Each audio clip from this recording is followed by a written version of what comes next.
hello hello finally guys आज चाहिँ नयाँ वर्ष अनि सबैजनालाई ह्याप्पी न्यू इयर भन्न चाहन्छु अनि सबैजना मेरो साथीहरूलाई पनि मिस गरेको छु र सबैजना मेरो साथीहरूलाई ह्याप्पी न्यू इयर भन्न चाहन्छु र अनि आज चाहिँ म ह्याप्पी न्यू इयर नयाँ वर्ष अनि आज चाहिँ मेरो जन्मदिन पनि थियो अनि त्यसै कारण म मन्दिरतिर आएको थिएँ अनि बुढीलाई पनि लिएर आएको थिएँ है बुढीलाई पनि अब मन्दिर नजिक ल्याएर विस गर्न चाहन्छु म ह्याप्पी न्यू इयर भन्न चाहन्छु है एकछिन देखाउँछु ल उहाँ चाहिँ है मेरो बुढी होइन यस्तो ठाउँमा छ गाइस मन्दिर है यहाँ चाहिँ छ यो चाहिँ मेरो बुढी ह्याप्पी न्यू इयर बुढी किन आएको रे यहाँ आज मन्दिरमा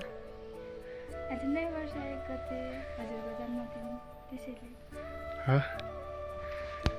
अनि फेरि